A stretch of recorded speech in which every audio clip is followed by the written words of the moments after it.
कठोपनिषद के प्रथम अध्याय की द्वितीय वल्ली का विचार हम लोग कर रहे हैं।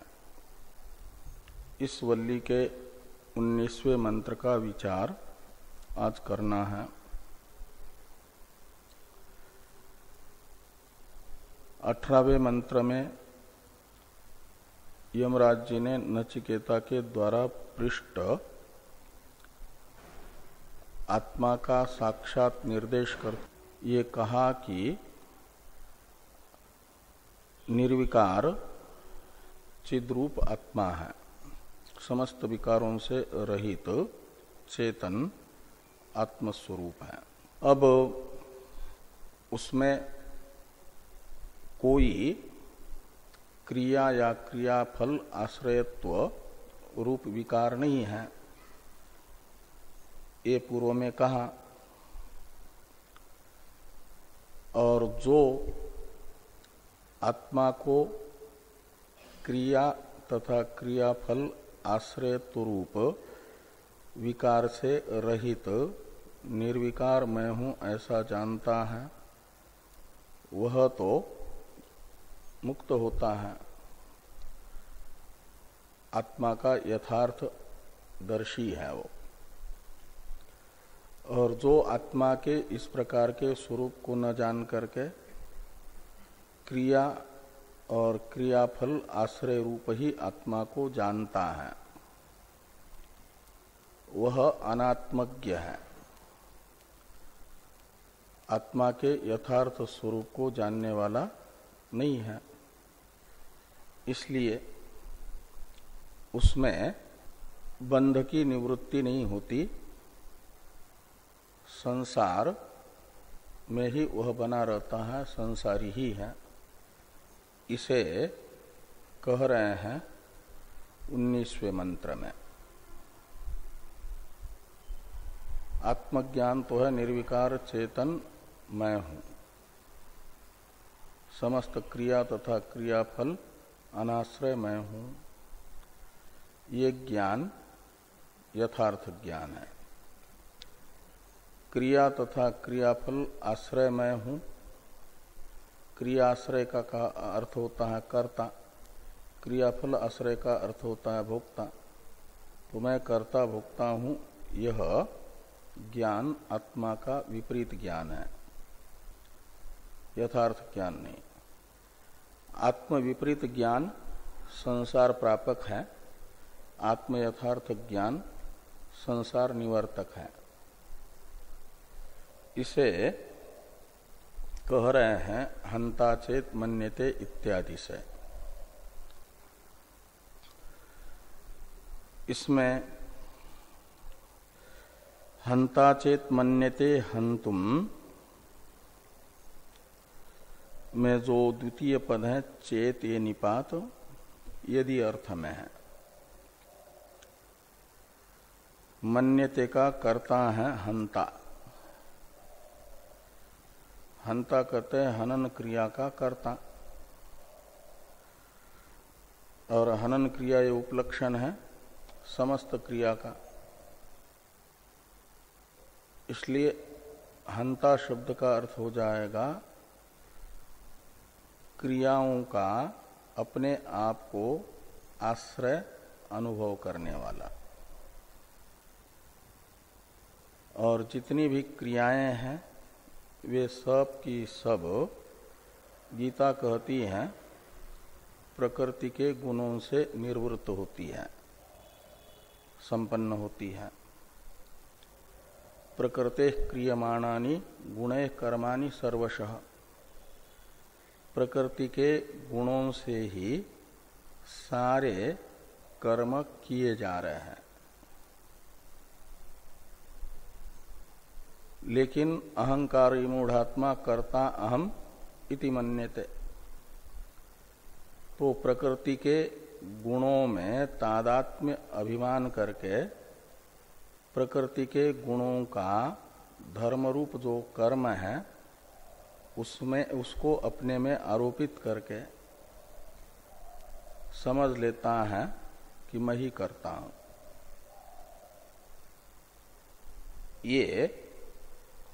भ्रांति से समझता है। अहंकार है अनात्मा का सक्रिय प्रकृति के गुण के परिणाम रूप कार्यकरण संघात,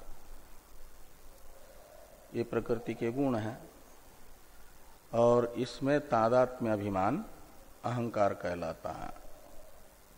प्रकृति के गुणों में, प्रकृति के गुण शब्द से लेना कार्यकरण संघात हो, और उसमें तादात्म्य अभिमान है अहंकार, और इससे मोहित हो गया है चित्त जिसका, उसे कहा जाता है अहंकार विमूढ़ात्मा।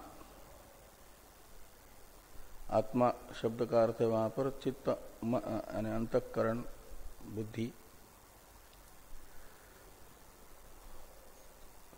तो अविवेकापन्न हो गया, आत्मानात्म विवेक नहीं रहा। कार्यक्रम संघात और आत्मा ये दोनों बिल्कुल अंधकार और प्रकाश के तरह परस्पर विपरीत स्वभाव वाले होने पर भी इनका आविद्यक तादात्म्य अध्यास के कारण विवेक नहीं रहा।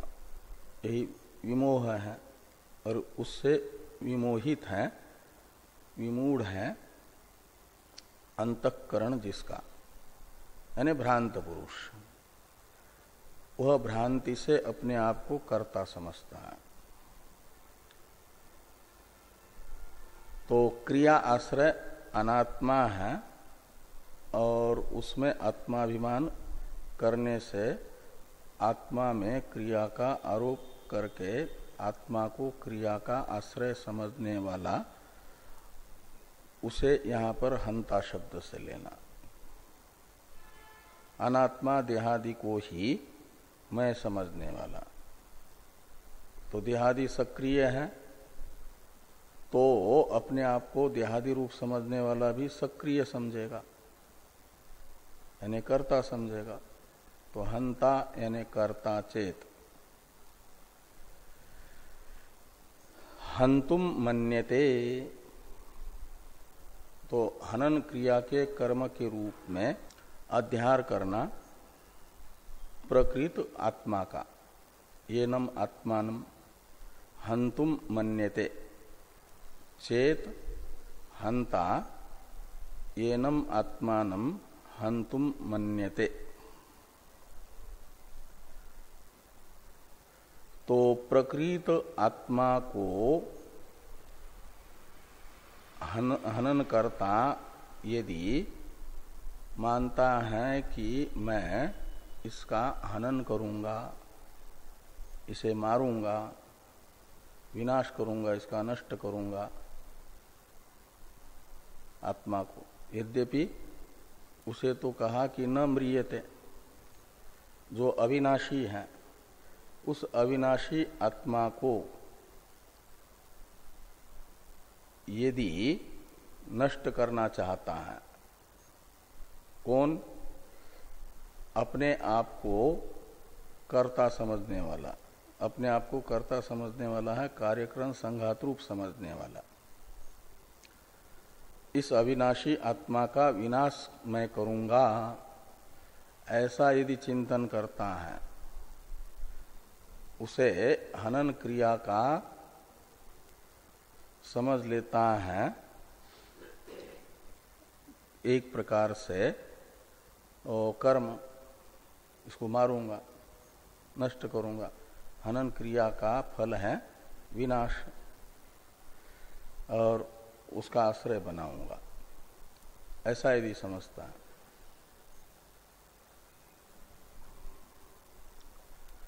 तो उसका ये मानना आत्मा नष्ट होती है, मरण धर्मा है, ऐसा समझना यह आत्मा का विपरीत ज्ञान है, यथार्थ ज्ञान नहीं है। तृतीय पाद में कहा जाएगा उभौ तौ न विजानीता। प्रकृत आत्मा के यथार्थ स्वरूप को वे नहीं जानते हैं। दो को बताया जा रहा है उभौ तौ से, उसमें से एक हो गया अपने आप को हनन क्रिया का कर्ता और आत्मा को हनन क्रिया का कर्म समझने वाला।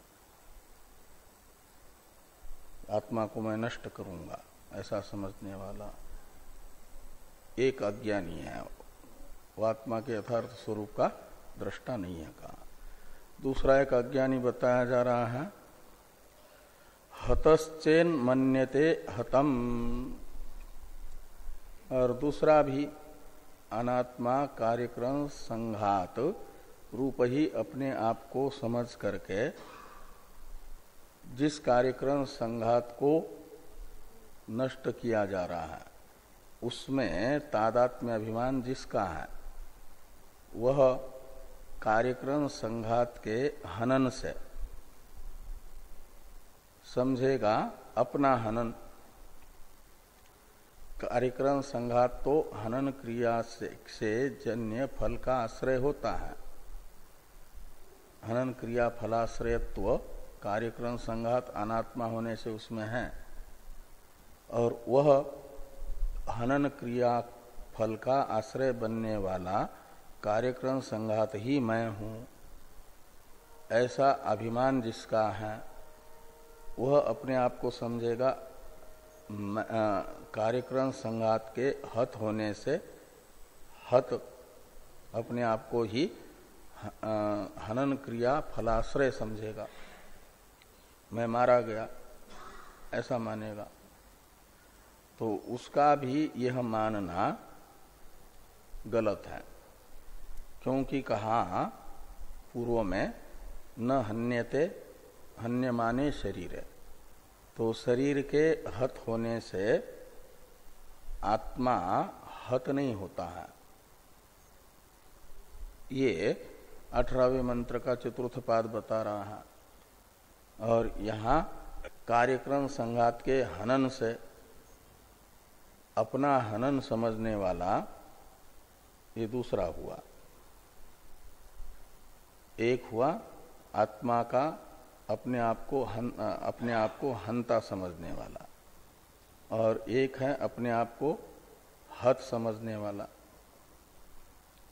आत्मा को मारने वाला समझता है वो भी, और आत्मा को मरने वाला समझता है वह भी। वे दोनों भी आत्म विषय को यथार्थ बोध से रहित है। तो उभौ तौ न विजानीत, तौ उभौ यानी आत्मा को मैं मारने वाला हूं ये समझने वाला, और एक आत्मा को मरने वाला समझ रहा है। जो आत्मा को मारने वाला समझता है वो भी, और मरने वाला समझता है वो भी, वे दोनों तो उभव शब्द से ग्राह्य है। न विजानीत यानी आत्मतत्वम न विजानीत, आत्मा के यथार्थ स्वरूप को दोनों भी नहीं जानते हैं। क्यों? तो कहते हैं जिस कारण से आत्मा का यथार्थ स्वरूप जो है वह नायम हंति न हन्यते। अयम यानी आत्मा, प्रकृत आत्मा, न हंति यानी हनन क्रिया का आश्रय नहीं बनता है, और हनन क्रिया उपलक्षण है समस्त क्रियाओं का, तो किसी भी क्रिया का आश्रय नहीं होता है, निर्विकार है ना। तो क्रिया का आश्रय बनेगा तो क्रिया रूप विकार से विकृत हो जाएगा, विकारी माना जाएगा। उसे तो कहा कि वो किसी भी विकार से विकृत नहीं होता है, विकारी नहीं है। तो आत्मा का यथार्थ स्वरूप क्रिया रूप विकार से रहित अविक्रिय है, क्रिया रहित है। और न हन्यते तो कहा हनन क्रिया का कर्ता नहीं है तो क्रियाफल आश्रय बनेगा, कर्म बनेगा। तो कहते न हन्यते, उसमें क्रियाफल आश्रय तो भी नहीं है। क्रियाफल आश्रयत्व का अर्थ है भोक्तृत्व। न हन्यते से भोक्तृत्व का निषेध किया जा रहा है और न हंति से कर्तृत्व का निषेध किया जा रहा है। क्रिया आश्रय होता है कर्ता, क्रियाफल आश्रय होता है भोक्ता। तो जिस कारण से आत्मा क्रियाफल आश्रय रूप भोक्तृत्व से रहित है और क्रिया आश्रयत्व रूप कर्तृत्व से भी रहित है। न हंति न हन्यते से बताया गया। कर्तृत्व भोक्तृत्व आत्मा का स्वभाव न होने से जो आत्मा को कर्ता या भोक्ता समझ रहा है वह आत्मा के यथार्थ स्वरूप विषयक ज्ञान से रहित है, अज्ञानी है, उसे विपरीत ज्ञान है आत्मा का, आत्म विषयक भ्रांति है, प्रमा नहीं है। तो न विजानी तो नायम हंति न हन्यते।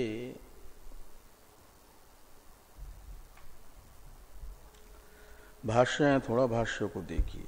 एवं भूतम अपि आत्मानं शरीर मात्र आत्मदर्शी हंता चेत यदि मन्यते चिंतयति। तो कहते हैं कि एवं भूतम अपि आत्मानं, एवं शब्द से ग्रहण करना 18वें मंत्र में जो आत्मस्वरूप बताया गया उस स्वरूप को। तो आत्मा एवं भूत है यानी कर्तृत्व भोक्तृत्व रूप विकार से रहित है, निर्विकार है। तो निर्विकार आत्मा होते हुए भी जो शरीर मात्र आत्मदर्शी है, शरीर में तादात्म्य अभिमान करके शरीर को ही मैं समझने वाला है, वह हंता बनेगा यानी कर्ता बनेगा। शरीर आदिगत क्रिया का आश्रय रूप कर्ता अपने आप को समझेगा। और हंता यदि मन्यते, अपने आप को हंता समझ करके फिर क्या चिंतन करता है, मन्यते यानी चिंतयति, कि हंतुम यानी हनिष्यामि एनम इति, ऐसा जो चिंतन करता है, एनम यानी आत्मानम, मैं आत्मा को मारूंगा, मैं आत्मा को मारने वाला हूं। और योपि अन्यो हतः, तो जो एक बलवान कार्यक्रम संघात के द्वारा हत हुआ, दुर्बल कार्यक्रम संघात है, उसी हत हुए दुर्बल कार्यक्रम संघात में तादात में अभिमान करने वाला योपि अन्य शब्द से ग्राह्य है। हत हुए कार्यक्रम संघात में तादात में अभिमान करने वाला वो क्या समझता है कि योपि अन्यो हतः सोपि चेन मन्यते हतम आत्मानम, मान लेता है कि मैं फलाने से मारा जा रहा हूं, मारा गया। अहम हतो इति उभावपि तो न विजानीतः, तृतीय पाद का अर्थ कर रहे, तो उभव तो न विजानीतः, स्वम आत्मानम, वो अपने यथार्थ स्वरूप को नहीं जानते हैं। क्यों? तो कहते हैं चौथे पाद के द्वारा हेतु बताया जा रहा है। चौथे पाद की व्याख्या करते हैं, यतो नायम हंति अविक्रियत्वात् आत्मनः, तो आत्मा विकार रहित होने से हनन करता नहीं है, क्रिया रहित है। और तथा न हन्यते, और अविक्रिय होने से ही वह क्रिया फल का भी आश्रय नहीं बनता है, यानी कर्ता भोक्ता नहीं है। कैसे? तो कहते आकाशवत अविक्रियत्वात् एव, तो आकाश जैसे अविक्रिय होने से जहाँ रहता है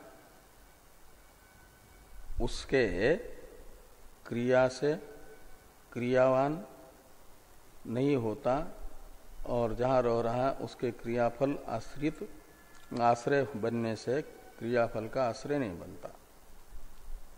शरीर में आत्मा रहता है तो क्या ना आकाश रहता है तो शरीर के क्रिया से अपने आप को क्रियावान नहीं समझता।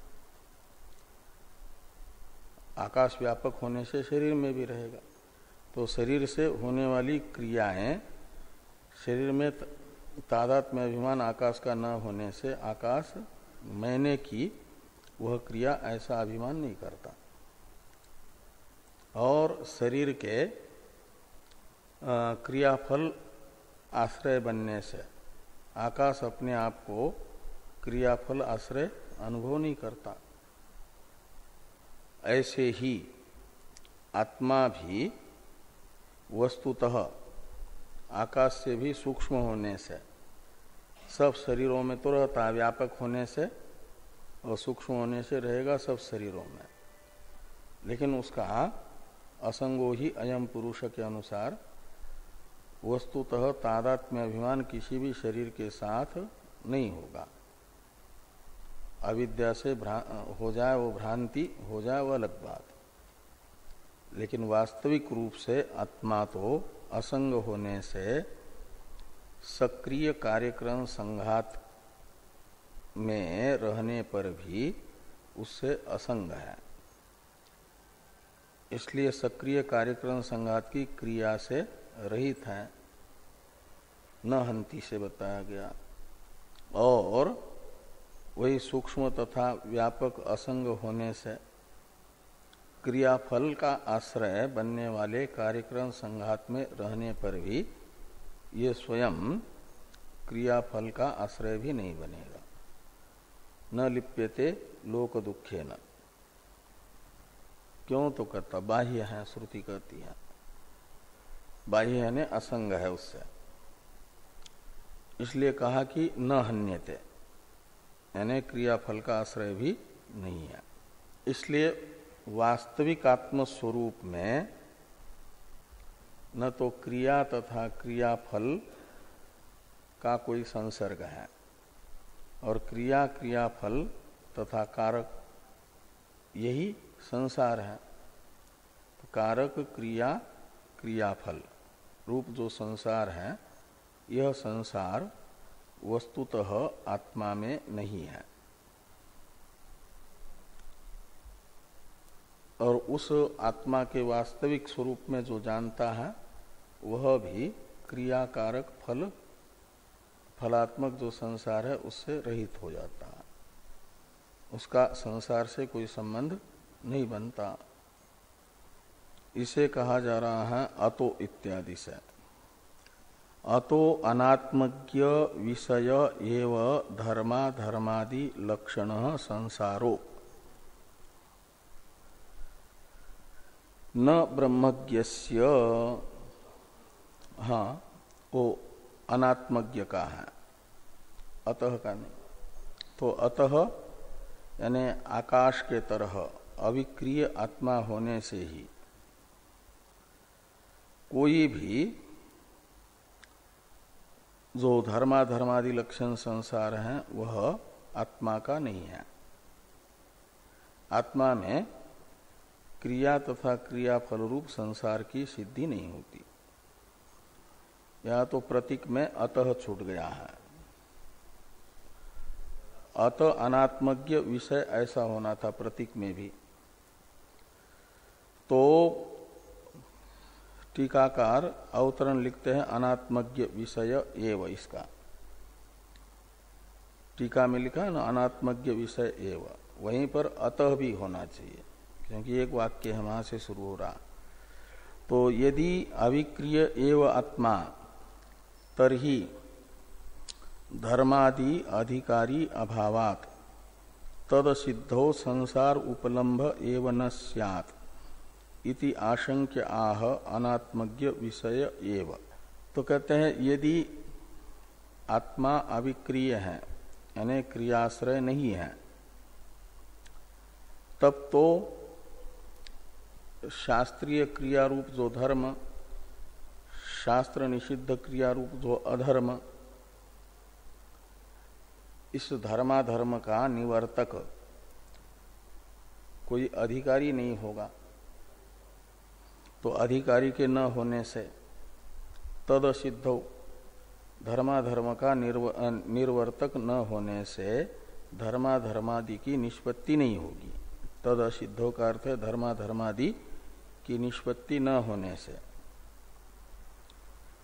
तो धर्माधर्मादि ही तो संसार के कारण माने जाते हैं, तो कारण ही नहीं रहेगा धर्माधर्मादि रूप कर्म, तो कार्य भी नहीं हो पाएगा फिर संसार। तो तद असिद्धौ यानी धर्माधर्मादि असिद्धौ संसार उपलम्भ एव न स्यात्, तो धर्माधर्मादि के कार्य संसार की अनुभूति न होने का प्रसंग आएगा।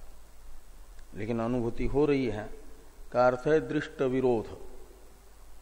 आत्मा को क्रिया तथा क्रियाफल का अनाश्रय मानने पर दृष्ट विरोध उपस्थित होगा।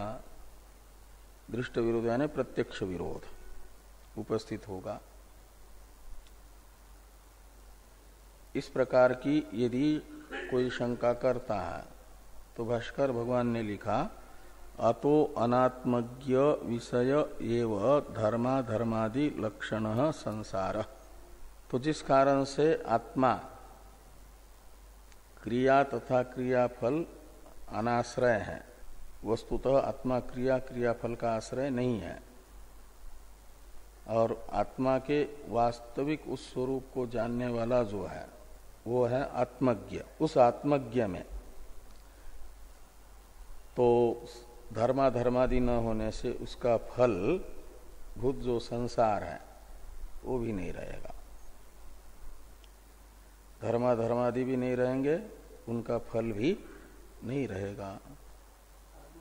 हाँ, आत्मज्ञ के लिए ये क्रियाकारक फल भेदात्मक संसार नहीं दिखेगा। यत्र तो अस्य आत्मैव भूत तत्केन कंपश्य द्वैत की निवृत्ति हो जाएगी।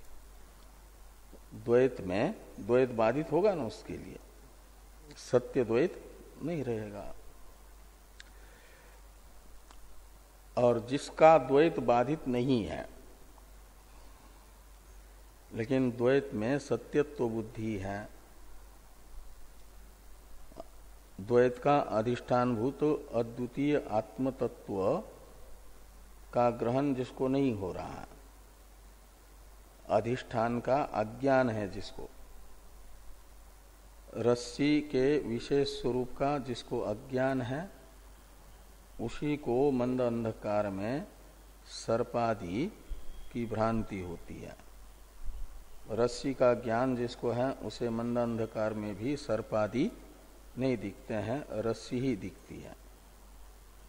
ऐसे ही अधिष्ठान भूत आत्मा के यथार्थ स्वरूप का अनुभविता जो है उसे अध्यस्त क्रियाकारक फल भेद प्रतीत नहीं होगा। यही संसार है। और जिसको अधिष्ठानभूत आत्मस्वरूप का अज्ञान है और अनात्मा कार्यक्रम संघात जो अध्यस्त है, उसके साथ अविद्यक तादात्म्य अभिमान करके उसी को अपना स्वरूप समझ रहा है। अध्यस्त विशेष को ही अपना स्वरूप समझता है, वो है अनात्मज्ञ, अनात्मा का आत्मरूप से अनुभव करने वाला भ्रांत। तो रस्सी का ज्ञान जिसको नहीं है उसी को सर्पादि की प्रतीति होती है, भ्रांति होती है। ऐसे आत्मा का ज्ञान जिसको नहीं है, अनात्मज्ञ है, तो उसी को धर्माधर्मादि संसार प्रतीत होगा। वह सक्रिय कार्यक्रम संघात रूप अपने आप को समझ रहा है, तो कार्यक्रम संघात की शास्त्रीय क्रिया रूप धर्म और कार्यक्रम संघात के द्वारा शास्त्र निषिद्ध की जाने वाली हिंसादि रूप अधर्म इनका आश्रय अपने आप को समझेगा। यही धर्माधर्मादि का आश्रय बनना हुआ। और उसका फिर भोक्ता भी फल का भोक्ता भी अपने को समझेगा। तो ये धर्माधर्म और उनके फल का आश्रय बनेगा अनात्मज्ञ। ये धर्माधर्मादि संसार है और उसका आश्रय बनना संसारित्व है। ये अनात्मज्ञ विषयक है। तो ये कहा कि अतो अनात्मज्ञ विषय एव धर्माधर्मादि लक्षण संसार। अनात्मज्ञ विषय का अर्थ है अनात्मज्ञ आश्रय। अनात्मज्ञ के आश्रित ही ये धर्माधर्मादि संसार है। धर्माधर्मादि संसार का आश्रय अनात्मज्ञ है, आत्मज्ञ नहीं। न ब्रह्मज्ञ, ब्रह्मज्ञ है आत्मज्ञ, यानी ब्रह्मज्ञ न संसार आश्रय, ऐसा लगाना। धर्माधर्मादि लक्षण संसार आश्रय ब्रह्मज्ञ न, अनात्मज्ञ एव धर्माधर्मादि लक्षण संसार आश्रय। ये कैसे आपको ज्ञात हुआ? तो कहा श्रुति प्रामाण्यात। श्रुति कह रही है कि आत्मा निर्विकार है, उसमें कर्तृत्व भोक्तृत्व नहीं है। तो कर्तृत्व भोक्तृत्व ही तो संसार है, उसका निषेध श्रुति कर रही है आत्मा के वास्तविक स्वरूप में। और आत्मा के उस वास्तविक स्वरूप को जानने वाला जो ब्रह्मज्ञ है, उसमें फिर संसार कहाँ रहेगा? ये श्रुति प्रामाण्यात। निह नानास्ति किंचन। और न्यायाच्च, इसका अवतरण है टीका में। एक तो श्रुति और न्याय, ये दोनों धर्मादि अनुपपत्ते में हेतु है। यानी ब्रह्मज्ञस्य संसारो न, क्यों? तो पंचमेंत हेतु है धर्माधर्मादि अनुपपत्ते। ब्रह्मज्ञस्य धर्माधर्मादि अनुपपत्ते, ऐसा अन्वय करना कि ब्रह्मज्ञ में यानी आत्मज्ञ में धर्माधर्मादि की उपपत्ति यानी सिद्धि न होने से ब्रह्मज्ञ में धर्माधर्मादि लक्षण संसार नहीं रहेगा। अब ये ब्रह्मज्ञ में धर्माधर्मादि की अनुपपत्ति है, असिद्धि है। इसका निश्चायक प्रमाण कोई? हेतु का निश्चायक हेतु है धर्माधर्मादि अनुपपत्ति। आत्मज्ञ के धर्माधर्मादि की उपपत्ति नहीं होती है। आत्मज्ञ में धर्माधर्मादि सिद्ध नहीं होते, ऐसा बताने वाला कोई प्रमाण? तो प्रमाण बताया श्रुति प्रामाण्यात और न्यायाच्च। ये दो हेतु हैं ब्रह्मज्ञ से धर्माधर्मादि अनुपपत्ति में।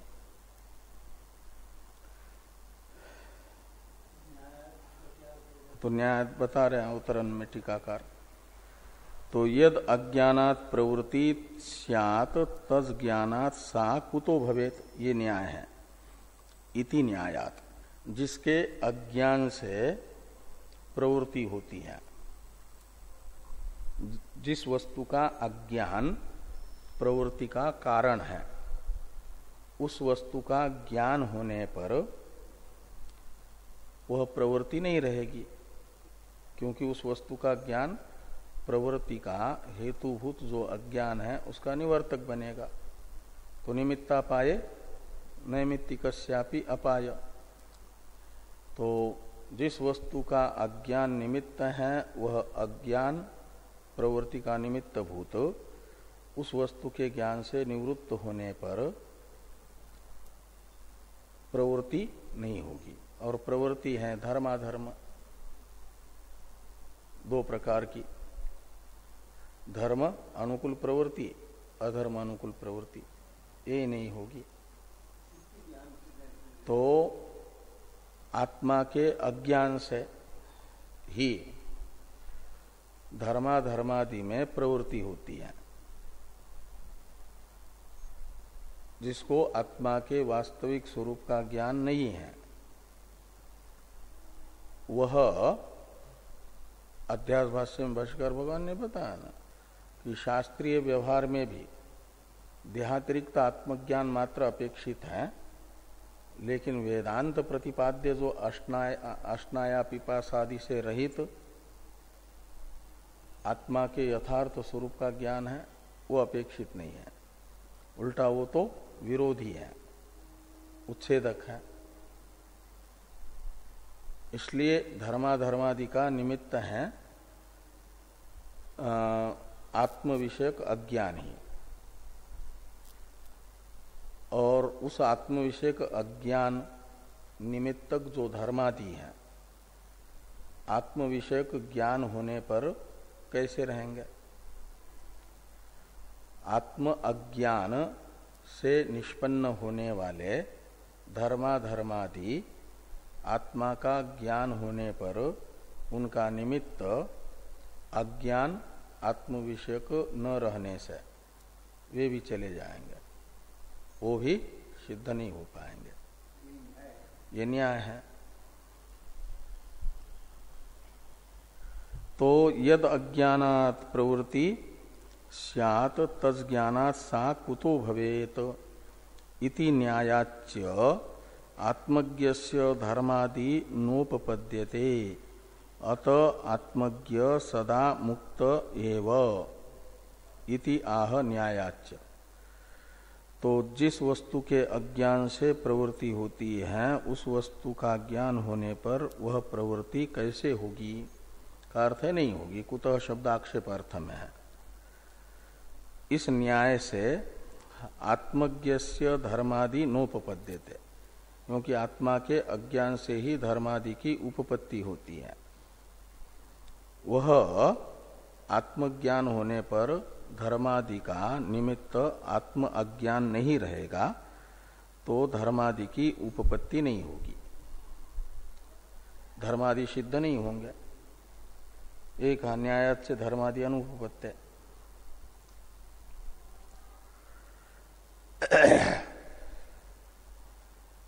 इसीलिए एक पूर्वाचार्य का वचन भी बताया जा रहा है कि तद उक्तम विवेकी सर्वदा मुक्त पूर्वतो नास्ति कर्तिता अलेपवादम आश्रित्य श्रीकृष्ण जनको यथा। अलेपवादम आश्रित्य विवेकी सर्वदा मुक्त पूर्वतो कर्तृता नास्ति विवेकिना, इसे लगाना। और उदाहरण है श्री कृष्ण और जनक का। तो जो विवेकी हैं वह सभी अवस्था में मुक्त है। तो सर्वदा से लेना कार्यक्रम संघात सक्रिय हो उस समय भी, और सारी क्रियाओं को छोड़ करके शांत बैठा है निवृत्त हो करके उस अवस्था में भी। विवेकी यानी जिसका अनात्मा मात्र से आत्माभिमान निवृत्त होकर के आत्मा में ही अहंता सुस्थिर हो गई है, उसे कहा जाता है विवेकी यानी ब्रह्मज्ञ। वह सर्वदा मुक्त, सर्वदा से कार्यक्रम संघात की सक्रिय अवस्था अक्रिय अवस्था दोनों लेना, दोनों अवस्थाओं में वह मुक्त ही है। तो कहा कार्यक्रम संघात सक्रिय होगा उस समय भी मुक्त ही कैसे हैं? तो कहते इसलिए कि पूर्वतो नास्ति कर्तृता, कार्यक्रम संघात कुछ कर भी रहा है तो भी उस सक्रिय कार्यक्रम संघात में आत्माभिमान न होने से उस सक्रिय कार्यक्रम संघात में रहने वाले बिना आत्माभिमान किए रहने वाले मुक्त पुरुष की कर्तृता सिद्ध नहीं होती, वो कर्ता सिद्ध नहीं होता। इसीलिए कहा अलेपवादम आश्रित्य कुर्वतः, ऐसा अन्वय करना। तो अलेपवाद क्या है? तो 7 नंबर टिप्पणी में टिप्पणीकार कहते हैं अलेपवाद है नैव किंचित करोमीति युक्तो मन्येत तत्ववित् पश्यन् शृण्वन् अश्नन् गच्छन् स्वपन् श्वसन् प्रलपन् विसर्जन् गृह्णन् उन्मिषन् निमिषन् अपि ये नैव किंचित करोमीति युक्तो मन्येत तत्ववित्। तो चक्षुरादि इंद्रियों के अपने अपने विषय ग्रहण रूप व्यापार जिस समय हो रहे हैं दर्शनादि व्यापार, उस समय भी ये इंद्रियानि इंद्रियार्थेषु वर्तन्त, इंद्रिय अपने अपने व्यापार में प्रवृत्त हो रही हैं। मैं तो इनका साक्षी, इनसे असंग अविक्रिय हूँ, इनसे इनके व्यापार से रहित ही निर्व्यापार हूँ, ऐसा निश्चय, दृढ़ निश्चय, ये अलेपवाद है। ऐसे कहते हैं यथा सर्वगतं सौक्षात आकाशम नोपलिप्यते सर्वत्रावस्थितो देहे तथात्मा नोपलिप्यते। तो जैसे आकाश सब स्थान पर होने पर भी किसी से भी लिपायमान नहीं होता, का मतलब संसर्ग नहीं करता। संसर्ग करेगा तो फिर धर्म अध्यास भी होगा, धर्मी अध्यास होगा। तो किसी के धर्म से अपने आप को युक्त नहीं समझता आकाश। ऐसे ही कहते सर्वत्रावस्थितो देहे, तो सभी शरीर में, चींटी से लेकर के ब्रह्मा तक के समस्त शरीरों में एक आत्मा रहती है और उस आत्म तत्व को समस्त कार्यक्रम संघात से विलक्षण असंग मैं हूं ऐसा समझने वाला, वो हो गया आकाश के तरह देह में रहने वाला। न लिप्यते उपलिप्यते, का मतलब देह में संसर्ग अध्यास उसका नहीं होता, इसलिए देहगत धर्माधर्मादि से अपने आप को अलिप्त समझता है। तो इत्यादि प्रमाणों से उत्थ जो दृढ़ प्रत्यय है, कार्यक्रम संघात में क्रियाएं हो रही हैं, उन क्रिया तथा क्रियाओं के फल से कार्यक्रम संघात भले ही युक्त हो लेकिन मेरा कोई संबंध उससे नहीं है, ऐसा दृढ़ निश्चय ये है अलेपवाद। और इस अलेपवाद का आश्रय लेकर के कार्यक्रम संघात के सक्रिय अवस्था में भी यह अकर्ता ही रहता है। तस्य कर्तारमपि माम विद्य कर्तारमव्ययम्, भगवान कृष्ण कहते हैं।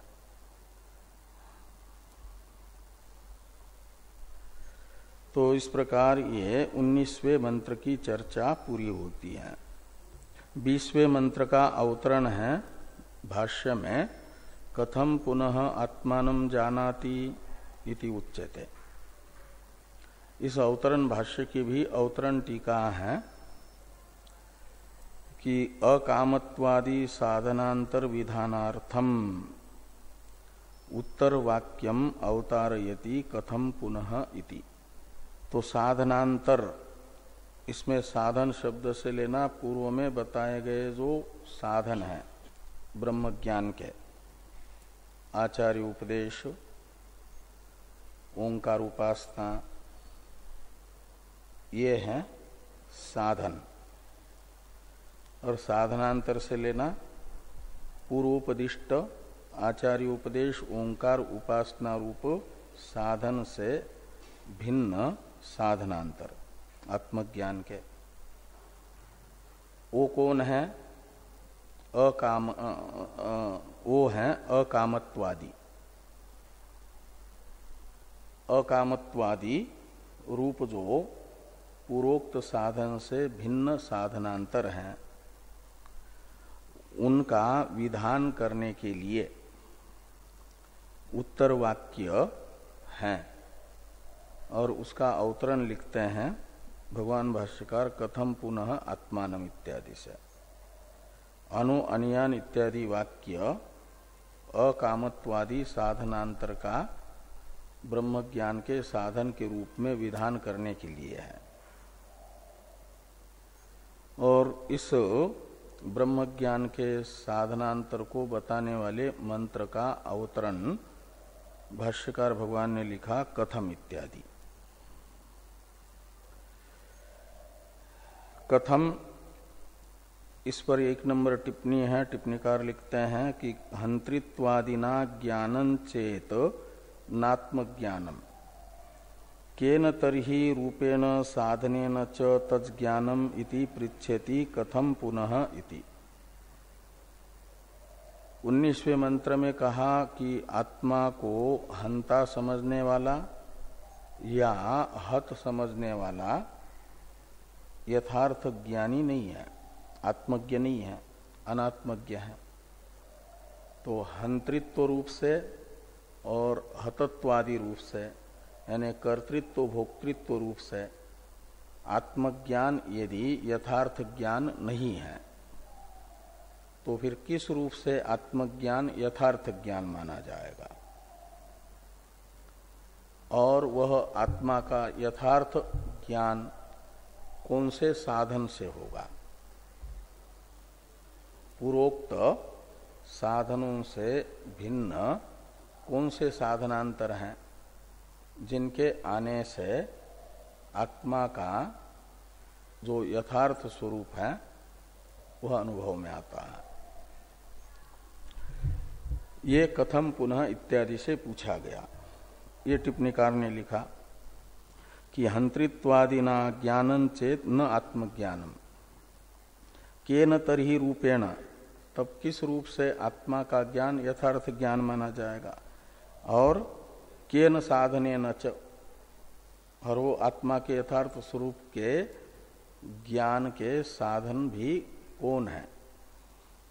तो केन साधनेन च तज्ज्ञानम यानी आत्मज्ञानम इति पृच्छति, ये कथम पुनः आत्मानं जानाति, इससे पूछा गया। 2 नंबर टिप्पणी में उच्यते इत्यादि पर टिप्पणी है, वो ये उत्तर दिया जा रहा है। ये तो प्रश्न हुआ, तो उच्यते इत्यादि है इस मंत्र का अवतरण, जो इस प्रश्न का उत्तर है, मंत्र के द्वारा बताया जा रहा।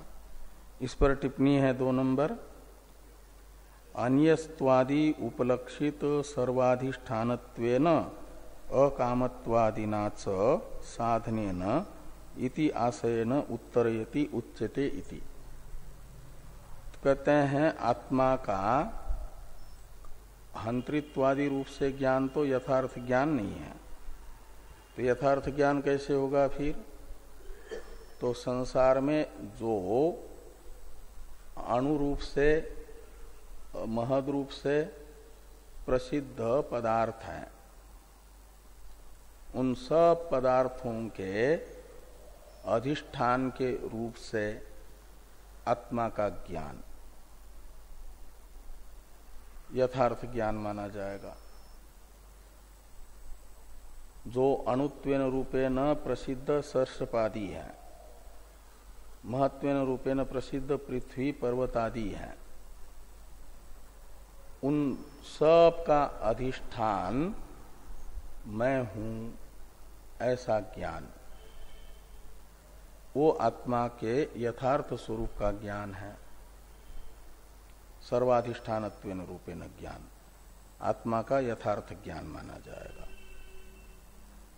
वो सर्वाधिष्ठानत्वेन रूपेण आत्मा के यथार्थ स्वरूप का ज्ञान कौन से साधन से होगा, ये भी जिज्ञासा थी ना। तो वो साधन है अकामत्वादि,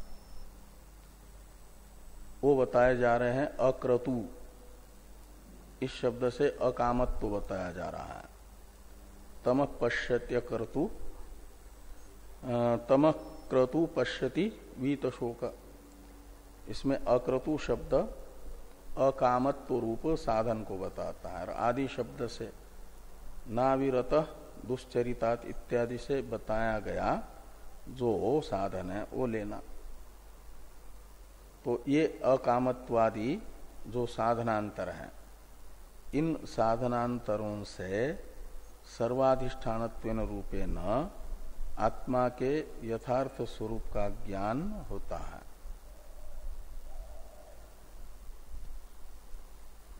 इस अभिप्राय से भाष्कर भगवान ने कहा उच्यते। तो 20वें मंत्र पर चर्चा हम लोग कल करते हैं।